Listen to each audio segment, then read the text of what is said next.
All right, go for it. Alrighty.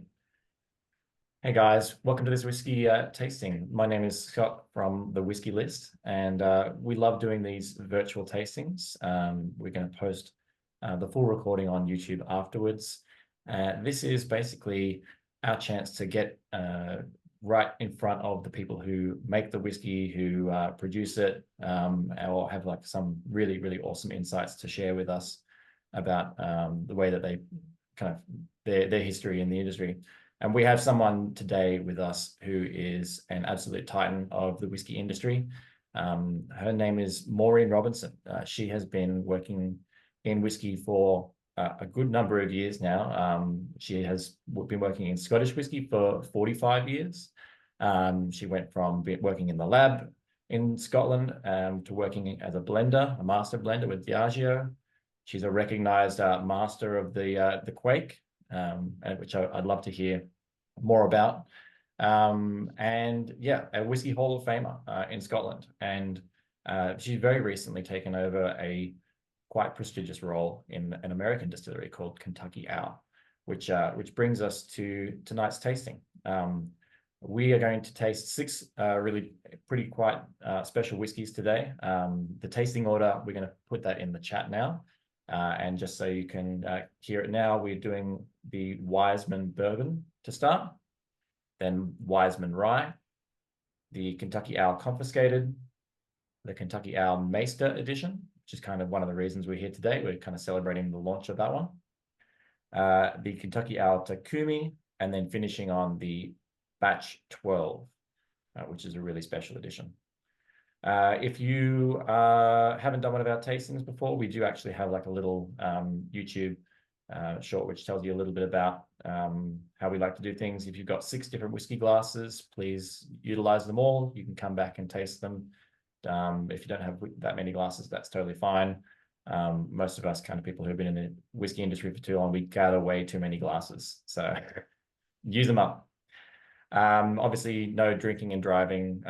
We really encourage people to, enjoy these whiskeys and then don't go anywhere afterwards. Well, before we go any further, pour your whiskeys, and I'd love to hand over to Master Blender of Kentucky Owl, Maureen Robinson. Thanks for coming, Maureen. Thank you. Good evening, everybody, and it's a pleasure to be here today.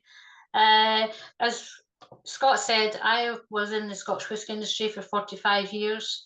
I did actually retire. I actually retired in June 2022, but that retirement only lasted 6 months because I was then asked by Kentucky Owl if I would do a project for them. And that then led on to the Master Blender, who was then, he had decided to retire again as well. And I say again, because he used to be with Kentucky Owl with Four Roses for 40 years, retired, and then Kentucky Owl took them on as the Master Blender. So when he retired, I was then asked if I'd take on the role of Master Blender. And I said, yes, I would do that for a few years. So that's why I'm here today to do Kentucky Owl. So It's a Kentucky really cool Owl. way that they brought you onto the company to kind of try that little special edition with Maighstir, and then that kind of sucked you in, right? Yes, it did. It's one of these things. My intention was I was going to retire, play golf, travel, and things like that. But that didn't quite materialise, as you can see. So maybe in a couple of years' time that will happen, hopefully. But because the idea is that we will bring somebody else in, and to try and bring younger people in to and train them to become a master blender. Yeah, we'd love So to hear tonight, more about that, about master blending and kind of how you train somebody to be a master blender. well, basically what it is well, the main criteria is that you've got to have a good sense of aroma and in your palate and taste.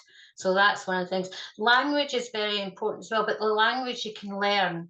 It's the being able to tell differences. Like say if you can tell a difference between one sample and another, it doesn't mean to say you know the language. You can describe the language of it. So you can build up that language as you go on. So, and that's what I've done over the years. Just built up your language, and a lot of your language is actually based on memories. Like say, oh, this tastes like my grand's apple pie or something like that, you know, and all that kind of stuff. I've got one which it's a memory to my mother, but I'm sure if I went back to do that today, it knows completely different from what my memory is of it. But as long as you remember these things and you're consistent in your descriptions, then that's what it's all about. Yeah, awesome. Well, yeah, let's kick into whiskey number one, which is the Wiseman Bourbon. Right. Wiseman Bourbon, the Wiseman, you're going to do Wiseman Bourbon and Wiseman Rye. Now, these are what we term as our entry-level bourbons. Now, they are very good at straight or with a dash of water or ice, but they make very good cocktails. And the one I like the most is actually a Manhattan. So, but the name Wiseman, it came about because way back in 1879 when Charles Dedman built his distillery and he started producing whiskey. The local people used to sell it to his local people and things like that. And they always came back and called it the Wiseman Bourbon because of its consistency and its quality. So that's where the name comes from for the two Wisemans. Now, although they're what we term as entry level bourbons, they are award-winning bourbons. Like so, the one you're about to drink just now is it won a gold medal, a double gold medal at the San Francisco World Spirits Competition 3 years in a row. So that was 2022, 23, and 24. And because it did 3 consecutive years winning the gold, it got a platinum award. Now, that I didn't create this one. John Ray, the previous Master Blender, created that one. And it's 100% straight bourbon. It's a combination of what we term as rye bourbon and wheat bourbon. And it's at 45.4% volume, ABV. So if you nose it to start with, all you get is nice floral, green apple notes. So, you know, you get a hint of cinnamon. And then it's quite sweet on the nose. But then when you taste it, you actually get lots of vanilla, what I call stoned fruits, you know, like plums and things like that. And then there's just a hint of black pepper.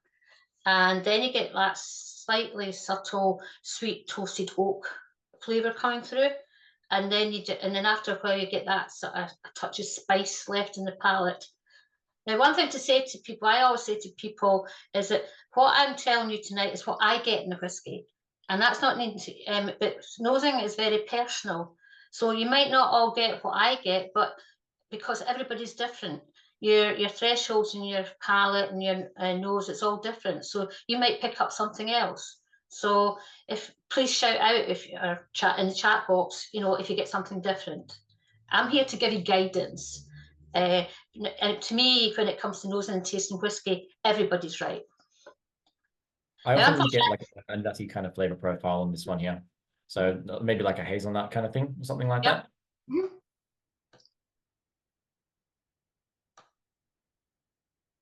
Mm-hmm. So does anybody get any of the things that I said, or are you getting something different? I think pepper's a really good one to say as well.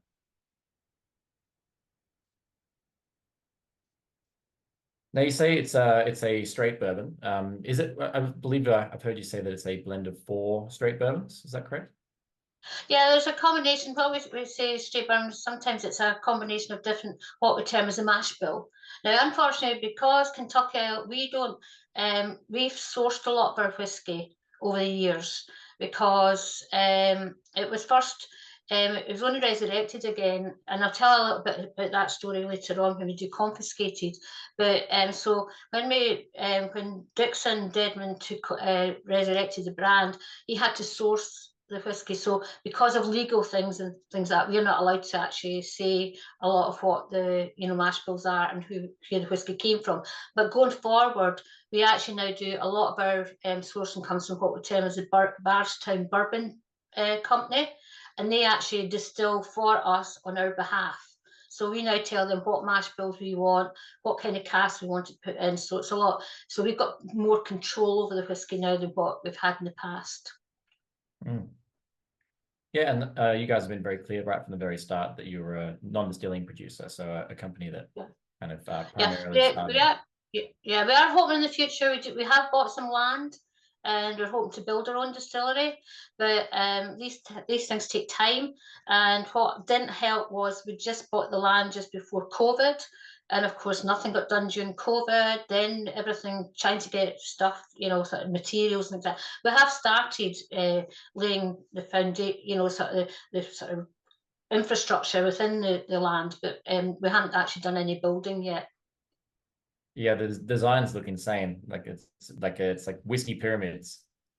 Yeah, it's almost like a futuristic Yeah. distillery once it's done. Now, where that was the original plans. Now, where like lots of things, the plans don't always go to plan, so it might change. I don't know. I'm not on that side of it, so I'm not too. I haven't really seen if they're going to make any changes or not. Rob says the lure of whiskey and the designs really do look like it. Yeah, like that. yeah, it does look like that. Emma's put some tasting notes in the chat for us. Ginger snap biscuits on the nose. I think I can get that one. Kind of like spice ginger kind of thing going on. Yeah, it's that spiciness. Yeah. Yeah. And I particularly want to just shout out that I really love the ABV for an entry level. In Australia, we often see a lot of entry level bourbons coming down all the way to 80 proof.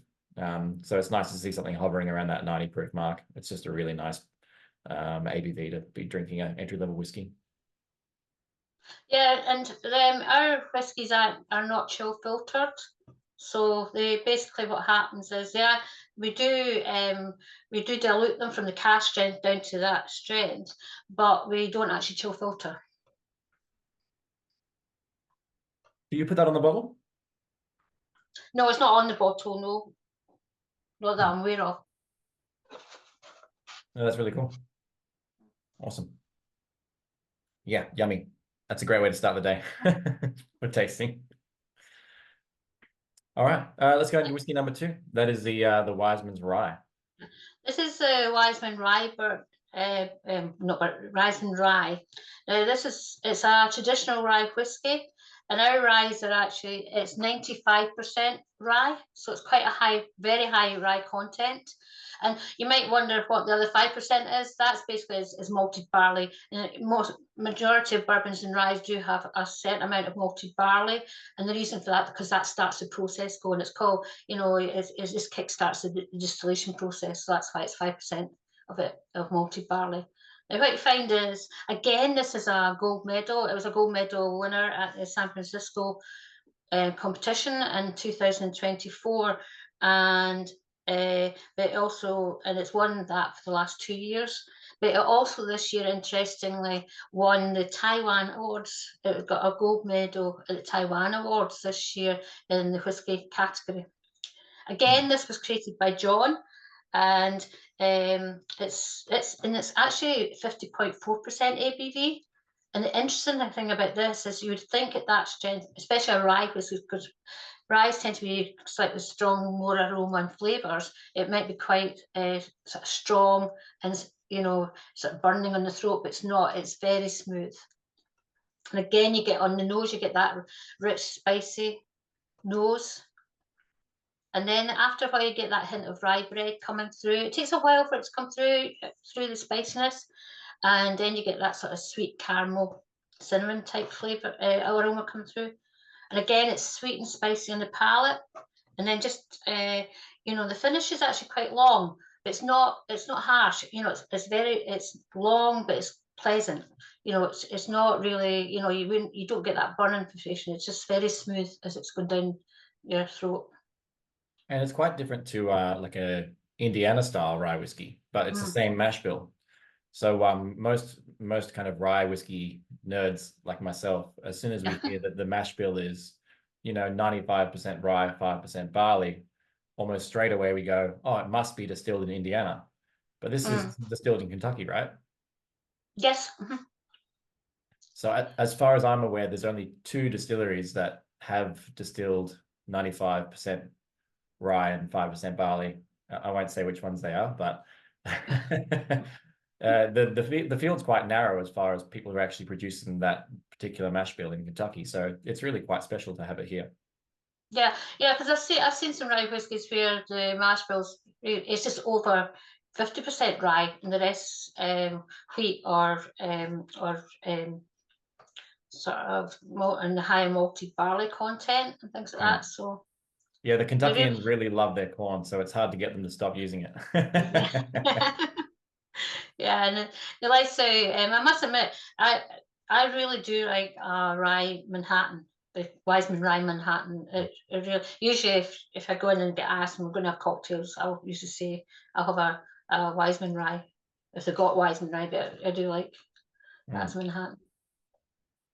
So I suppose a question that I wanted to put to you is obviously these whiskies have been gone through a blending process, but we wouldn't think of them necessarily as like a blended whiskey.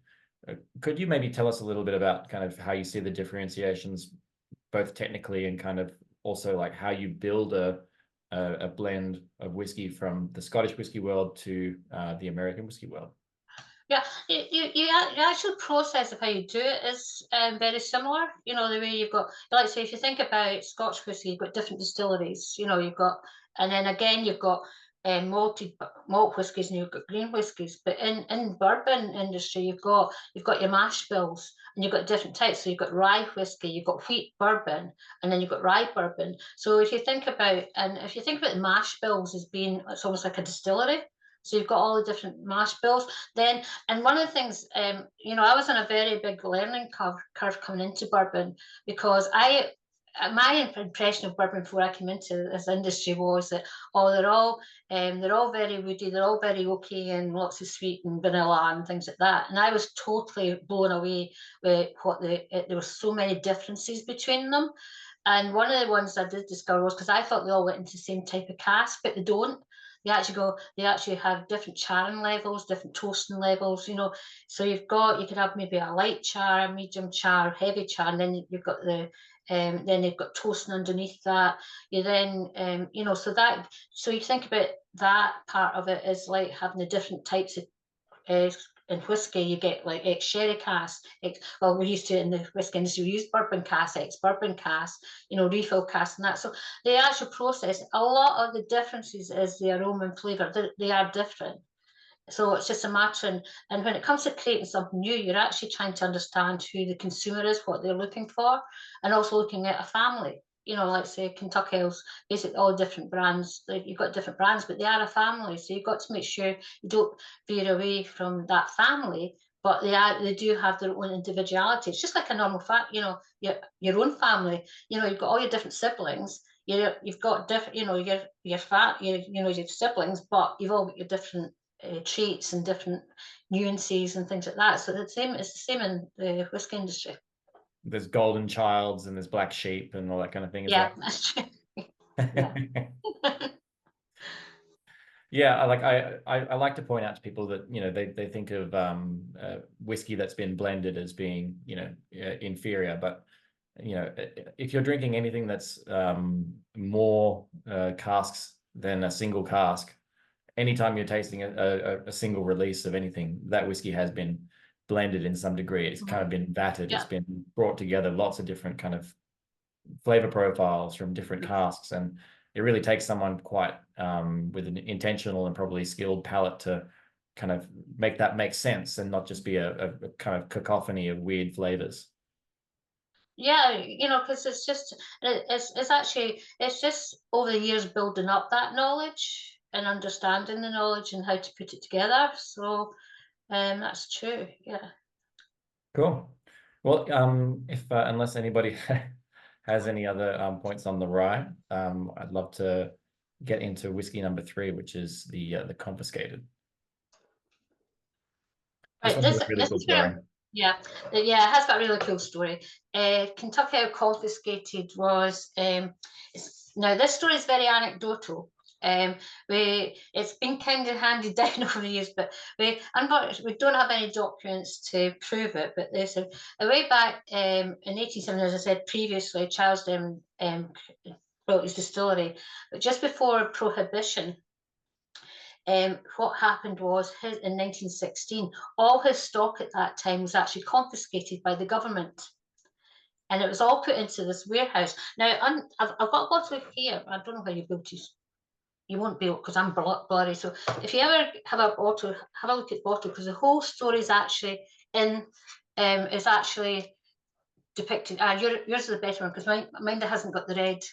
Anyway, is that the whiskey was confiscated in this government one, but what happened was, and it was like 250,000 gallons of whiskey got put into this warehouse. Now that's a lot of whiskey.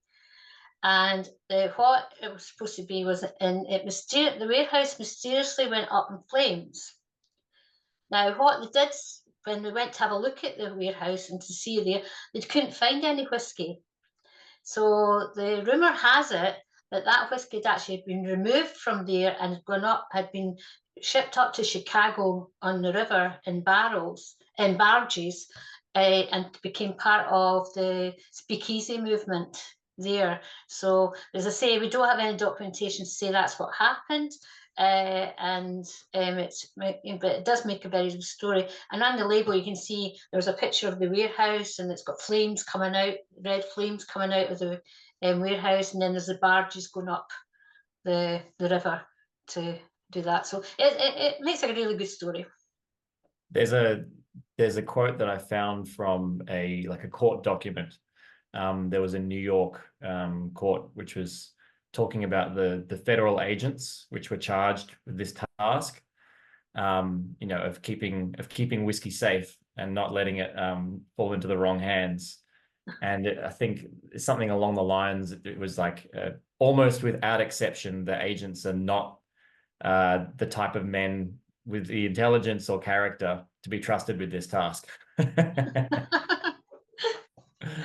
So yeah, you can imagine, Prohibition era, lots of casks just sitting around, nobody's using them.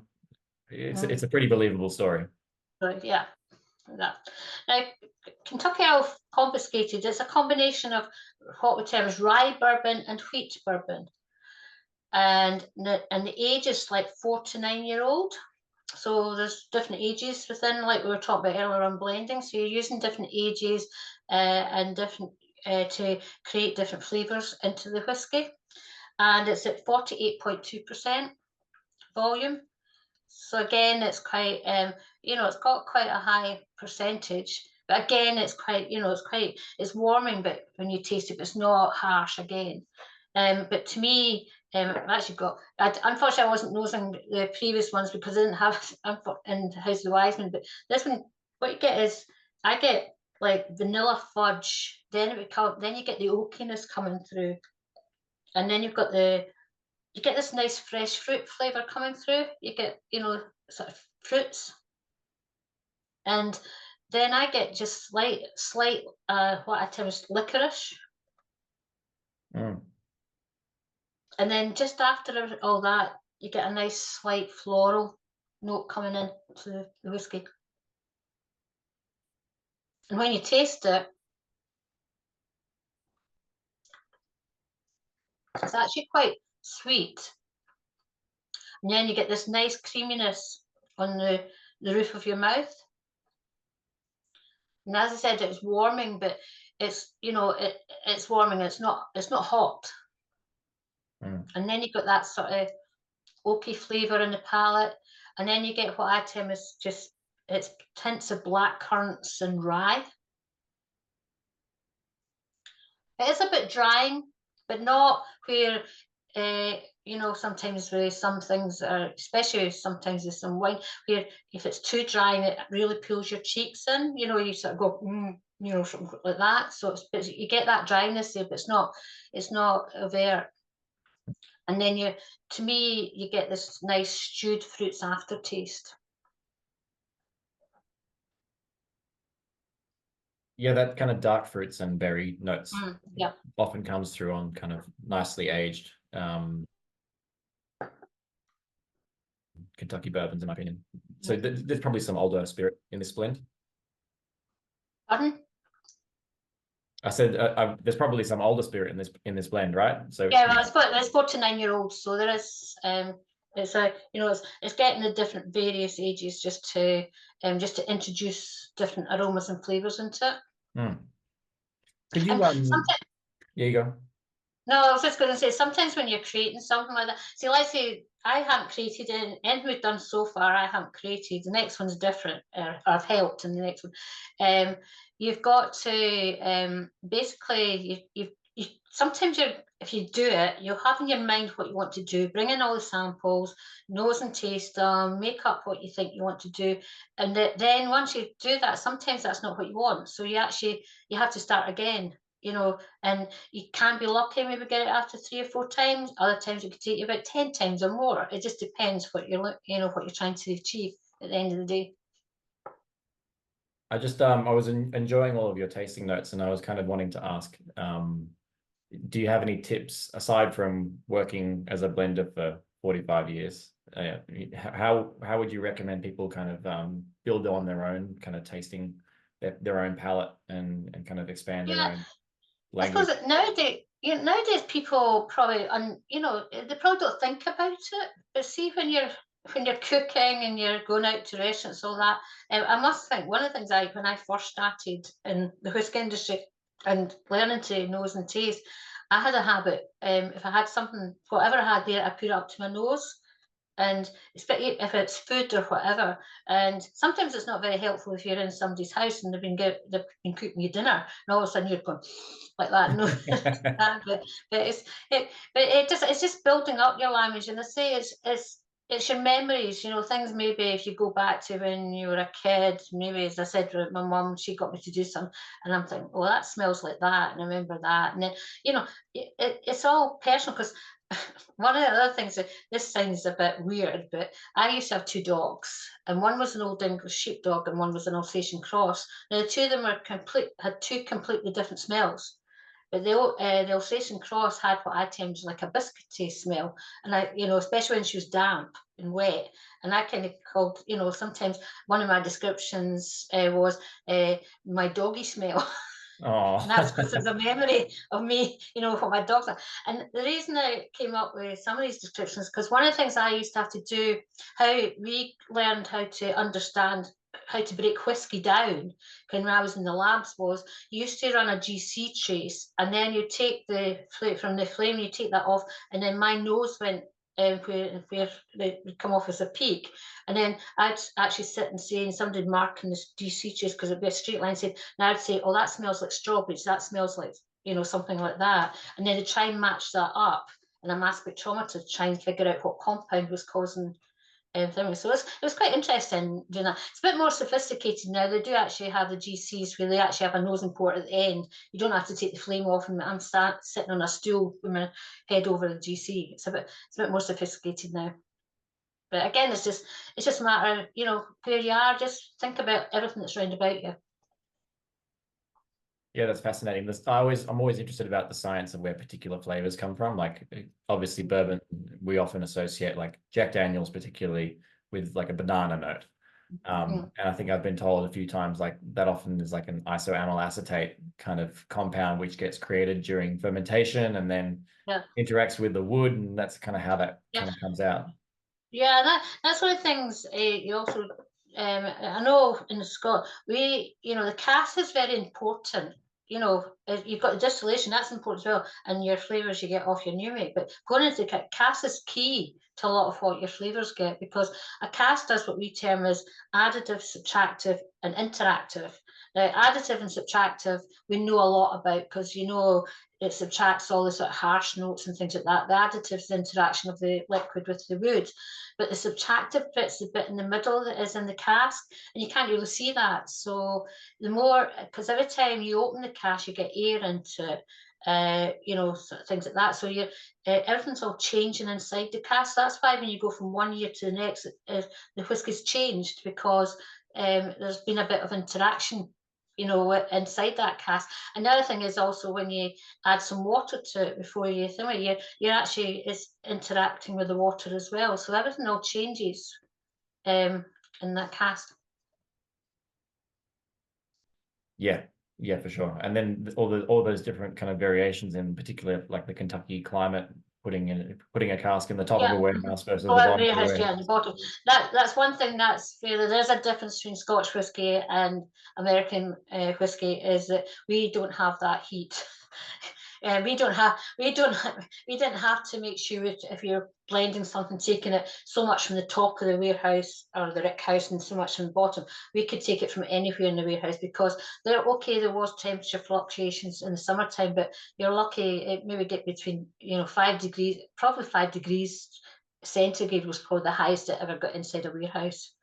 In the winter time, you actually, when you went in there, all you saw was when you were breathing was the fog in front of your mouth when you were in a warehouse. So, but it's a bit different in an American warehouse. Yeah, in Australia too, like sometimes people they watch videos about how to taste Scotch whiskey from people in Scotland, and they go, "Oh, it's important to warm the whiskey up a little bit in your hands," but in the Aussie climate, that usually isn't a problem. No, yeah. Nice. Let's go into whiskey number 4. So this is actually Right. kind of Right. part of the reason we're here tonight. We're kind of Yeah, talking yeah. about your release. Right. This is Kentucky Owl Maighstir. Now, Maighstir means master in Gaelic. And this is where I come into the industry. I was actually asked, it was actually through the Keepers of Craig, I was approached if I would be interested in a project. And I said, yeah, I could be. So that was basically the remit was we want you to make, blend a 100% bourbon whiskey, but it's to be reminiscent of a Scotch whiskey. And I thought, how am I going to do that? Because as I said earlier on, my recollection of bourbon was it's really woody, it's really sweet, vanilla and things like that. And that was when I started in this project, I actually got my eyes open to what the different bourbons. Because I mentioned wheat bourbon before. Wheat bourbon is actually where you can get quite a lot of the citrus notes and the fruity notes coming through with a wheat bourbon. So it's a combination. To do this, and actually to give you a bit of a background to this, Kentucky Owl Maighstir is the 3rd edition of what we call our collaboration series. Now you're going to be doing the second one after this one.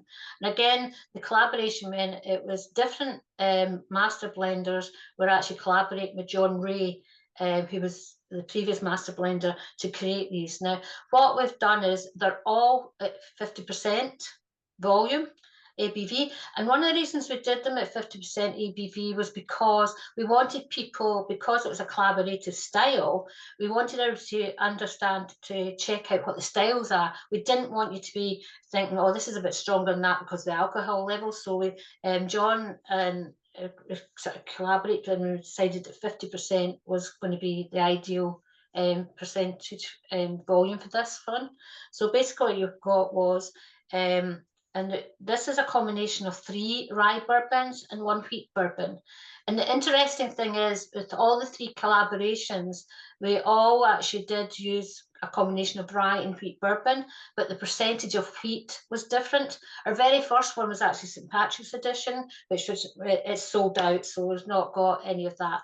But that was Louise McGuane, who was an Irish bonder, and she was the one that used most wheat in her blend because she wanted to get a lot of the honey sweet notes of an Irish whiskey into it. The one you're going to do after Maighstir is Takumi, and he was a Japanese distiller. He used the least amount of wheat bourbon. His is majority of it's rye bourbon. And whereas I did a combination, I was almost like 50, not quite 50-50, but just to get all this sort of, to allow me to get this what I would reckon was the Scotch notes coming through, but without actually losing the identity that it was a bourbon.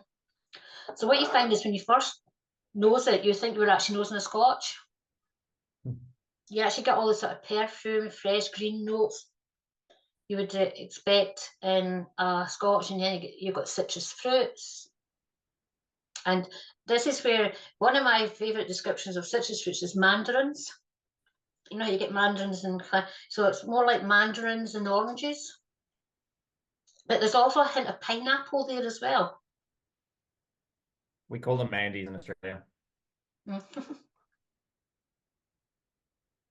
And then just once that's all disappeared, you then start to get all the bourbon notes coming through. You get sort of spicy oak, the sweetness, and the vanilla fudge. And then one of my favourite descriptions for a bourbon is black currants. So you then get that hint of black currants. So it's like blackberry fruits. And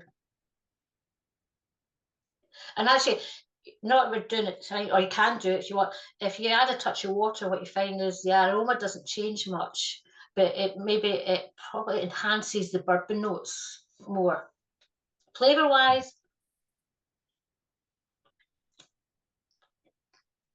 and what you find is you get, unlike the aroma, you've got the Scotch things first, characteristics first, but this, you get the bourbon characteristics first, you get the sweetness, you know, you get spicy oak, and then you get my licorice and black currants. Now the reason I'm saying licorice and black currants, because we get I'd already got them in, so we've got a sweetie, it's called, and it's a candy, and it's got licorice, it's black currants in the outer, and inside it's licorice, you know, it's that melted licorice, and that's what reminds me of that. And then you get the vanilla fudge sweetness. Then after a while, that's when you start getting the citrus fruits, the mandarins, you know, and then you get the sort of like vanilla fudge coming through. Mm. Yeah, there's no hiding that virgin American oak full bodied experience.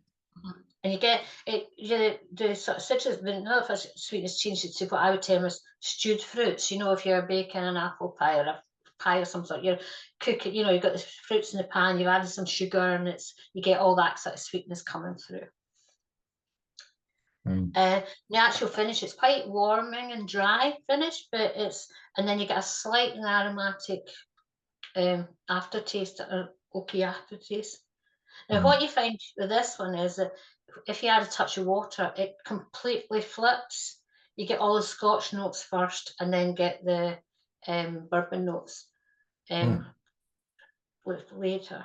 So that's when it comes to serve. Again, what I say to people is, find out the serve you like. It doesn't mean, you know, people say, oh, you should, I know in Scotch they say, oh, you shouldn't add ice, you shouldn't add mixers and all that kind of stuff. But again, it's all about your own personal taste. You find out, experiment, find out, you know, one experiment as to what kind of whiskies you like, you know, and things like that, but also your when it comes to your serve as well. One of my favourite ones is actually just with a big lot, is, you know, the solid ice you get, you know, like ice balls and things like that. Is just put an ice ball, put whiskey in it, and just add a small amount of water, not much, just a couple of drops of water, and what you find is that heats the whiskey up. The whiskey melts the ice, starts to melt the ice, but because it's solid, it's got to be solid, not the wet ice. You know, you get the stuff it, because that will dilute it too quickly, and you let it sort of dilute very slowly with ice coming in. So every time you nose and taste that, you get a different aroma and flavour coming through. And that's what I call my flavour journey. Now, you know, if you're sitting at night watching telly or something like that, and you say, oh, I think I'll have a whiskey tonight. And if you do that, you can just sit and sip it. And the good thing about an ice ball, you can actually put some more in as well. You can actually start the journey again. Yeah, I think that's the marker of a great whiskey, is one that has a kind of evolution of flavour profile. It kind of unfolds for you over a long period of time. So yeah, I feel like this is a really complex blend of flavors. So yeah, congratulations. It's a really cool way to start your relationship with the distillery. Yeah. The thing is, with the collaborations, because you're looking for a style, you weren't actually looking at mash bills and that. You were just bringing in different mash bills, different you know, different casts and things like that, because you're looking for a style. You weren't looking for a specific but that, so it took quite a lot of, you know, bringing lots of samples and nosing and tasting them, and you know, so a collaboration takes quite a lot of time, because one, you know, you've got to find out, well, what style you want to do in the first place, then you've got to find who you want to collaborate with, then you've got to find all the cast to do it. So it takes quite a bit of back and forth between, you know, like I said, John was in the States, I was here to start with, he would send me some samples, I would nose and taste, and he'd tell me some of his stuff that he was doing, and I'd mix his up. Like, no, I think we'll change it a bit, that, and then you know, basically, I'm in the UK, but it's actually, I do everything at my house, so I'm in my kitchen, sitting with all these bottles and glasses in front of me, and if my neighbours saw me, they'd probably think I had a drinks problem or something like that, because I've got all this whiskey in front of me. So, but it's very enjoyable. I really enjoy it. Yeah, so maybe we should do a side by side. Can I compare the Maighstir edition to the Takumi? Yeah. So if we move on now to Takumi, this is, excuse me, I'm doing, as I say, this was the second in the collaboration, and this was with a master distillery in Japan. His name is Yahisha Yuzuki. Now, I always get his name mixed up. And he worked for, it was one of the smallest distilleries, I think it is the smallest distillery in Japan, Nagahama. And so, and again, Takumi means master in Japanese. Although I was told recently it has lots of other descriptions as well, but one of them is master, but it can mean other things. Now, what Yahisha did was he used 4 different rye whiskies and one, as I said, 1 wheat bourbon. But that wheat bourbon was very small compared to the amount of rye. He used, the one thing I forgot to tell you about in Maighstir was, again, like Confiscated, the ages of that was ranged from 4-year-old to 9-year-old. Now with the Takumi, what Yahisha and John did was the ages ranged from 4 to 13-year-old. So there's some older, even older whiskey in that than what it was in Maighstir. And again, as I said earlier on, it's at 50%. And what you find is it's really mellow on the nose. Then you get the sort of oaky coming through. And I get, it's one of these things, I get a hint of wax and burnt wood, you know, in the aroma. And again, if you add a touch of water to it, I found it added a bit more of a sort of green note to it. You got sort of, you know, and slight citrus coming through.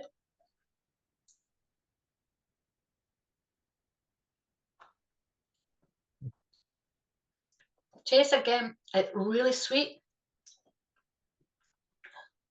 And it, you get, you know, sort of really like what you'd expect from a bourbon flavors coming through. Again, it's drying, you know, quite drying on the palate, but not too, you know, it's not, yeah, it's not one of these things that you'd think, oh, I don't really, this is too dry. Because sometimes when you get some oak, especially in wine, if you get some very oaky wines, they can be too dry. Although I must admit, I quite like sort of oak in wine as well. Yeah, I think the Japanese market like is probably rivaling Australia for the biggest consumers of bourbon outside of the States. We drink a lot of it here in Australia and a lot of it in cans. But the Japanese market, they've been, you know, really enjoying this kind of bourbon, straight bourbon for a really long time. Yeah, and it's got a really good what I would term as the dark fruit aftertaste. And then a sweetness comes to, you know, you get the sweetness left in the palate as well. Yeah, it's lingering for me. I'm getting a lot of character just hanging around. So as you were saying earlier on, Scott, is have a nose at Maighstir and Takumi and just compare them, and it will show you different styles. The nose is drastically different.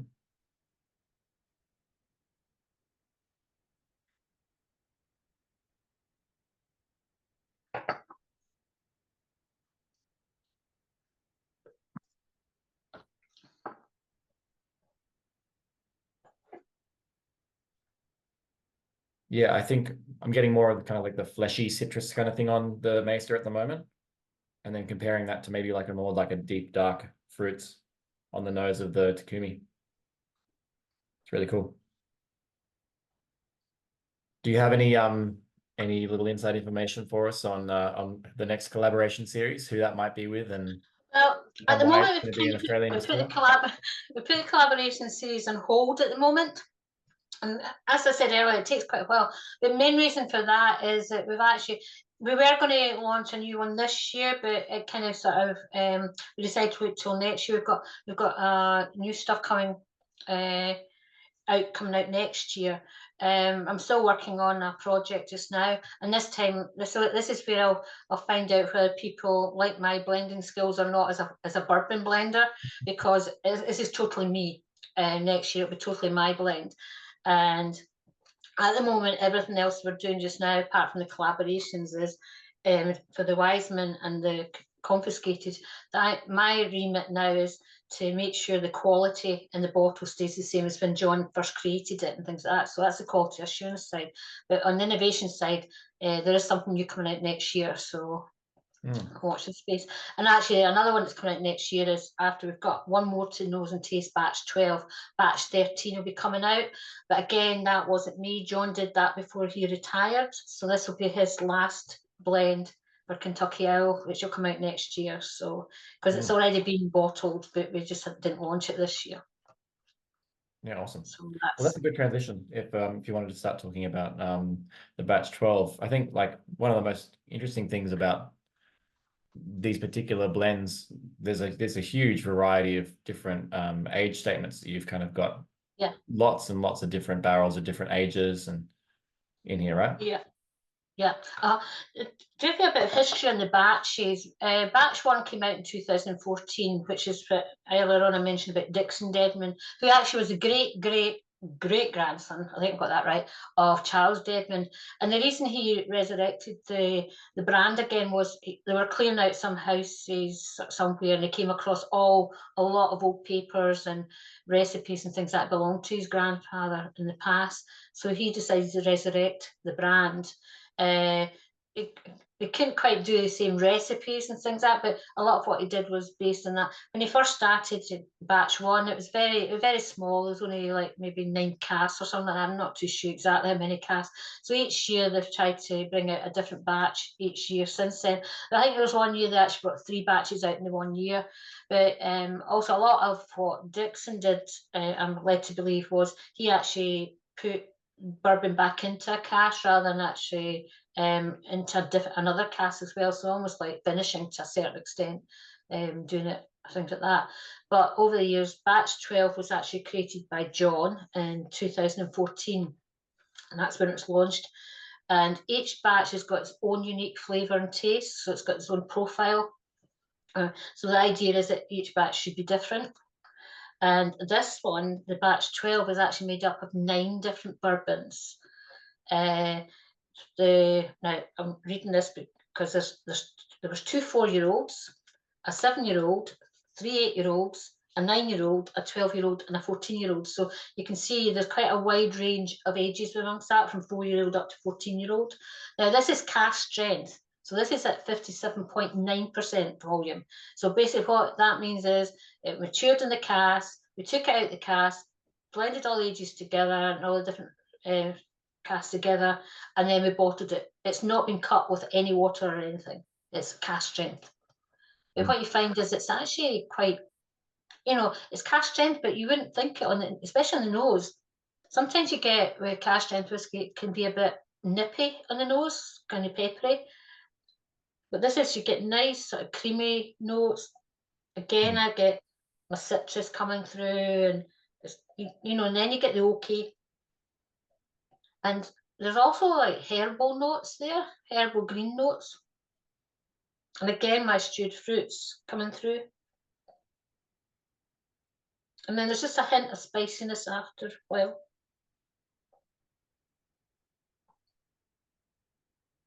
Taste-wise,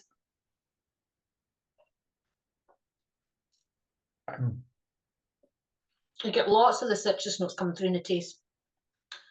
And, everything you got in the nose, it actually comes through in the taste as well.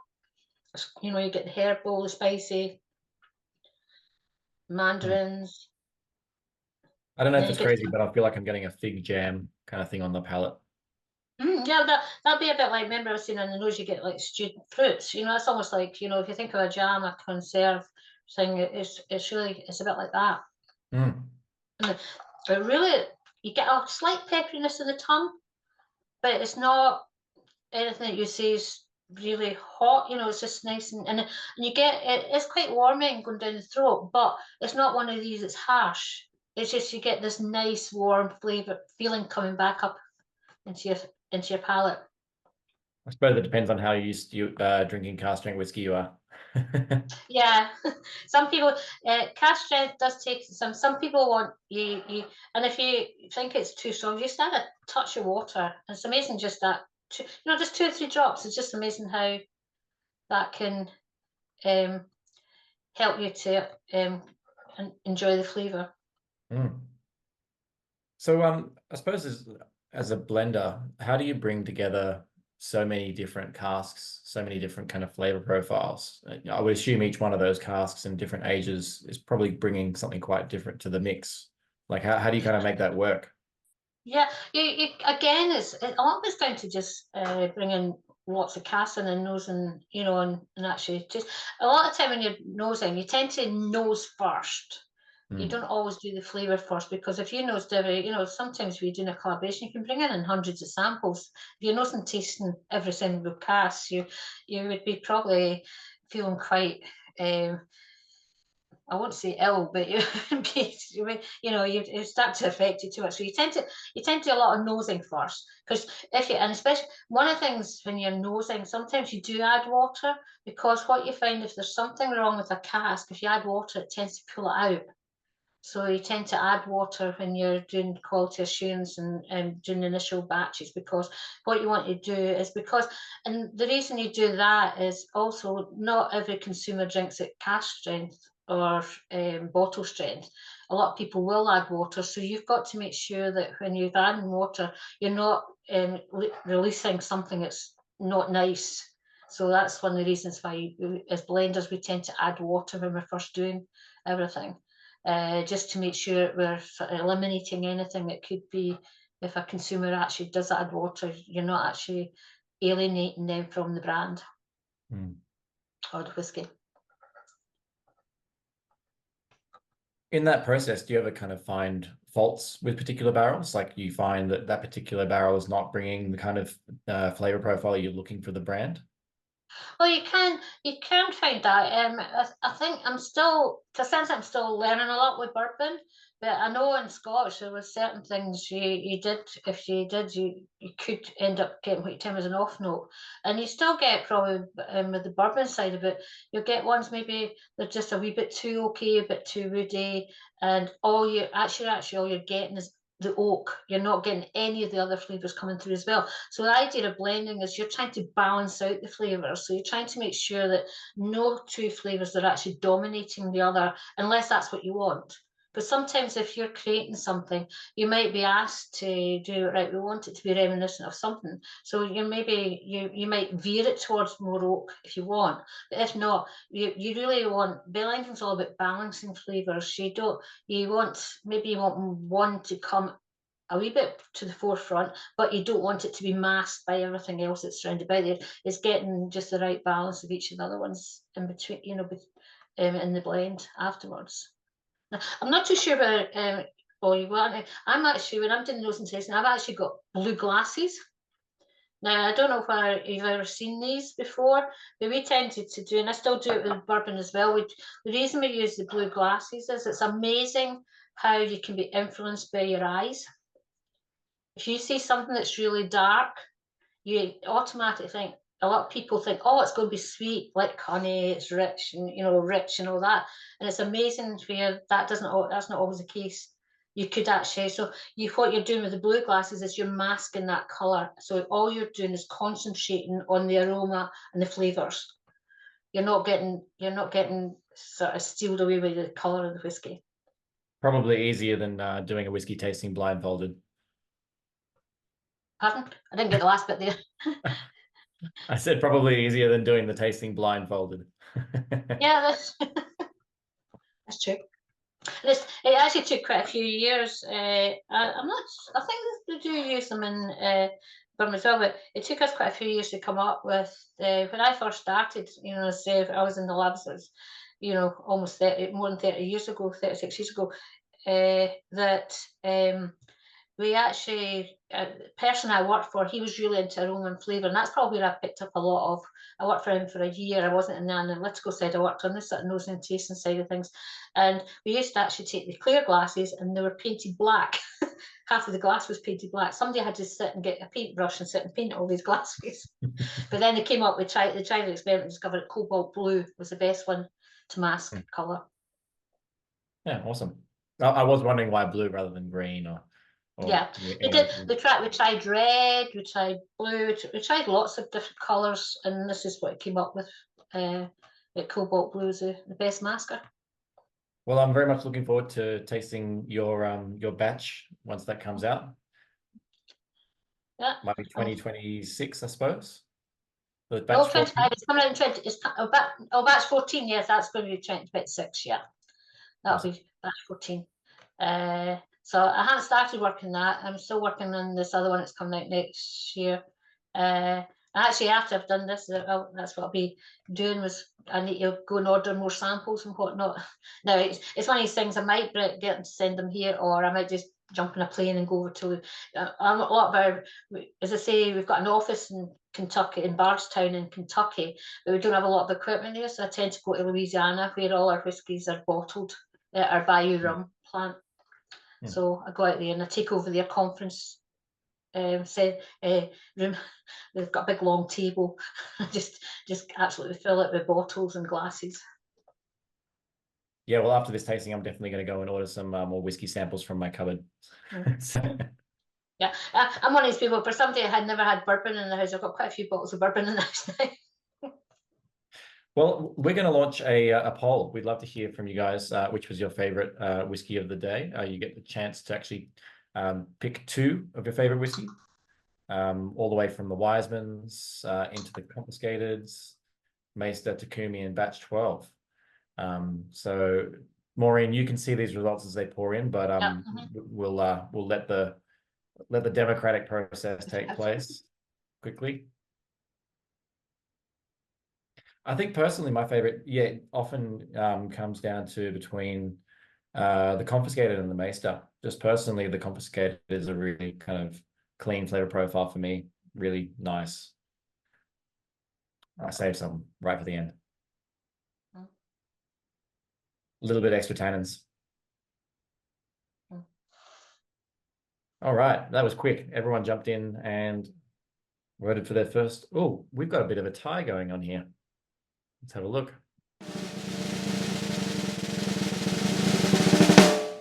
All right, so sadly, Wiseman Bourbon didn't get any votes this particular tasting, but you can see the Maighstir, the Takumi, and the Batch 12 all equal first, second, and third place. That's really cool. I wonder if there's a way we can do a tiebreaker. Oh, Daniel's saying they've got three of them, but he's saying two Maighstir and one Takumi. I noticed. Three of us here. Awesome. There we go. The Maighstir wins. Thank you, Daniel. You've really helped us out there. But that makes a lot of sense to me. Those three are really quite special. And just so you guys know, we are doing a 10% discount code for everybody on the tasting here today. I will post that in the chat right away. And yeah, if unless anybody has any particular questions they want to chuck into the chat, I just want to say thank you very much for joining us, Maureen. And we really look forward to the releases that you have and that you're going to put together for us. Thank you for having me. Awesome. Thanks, guys.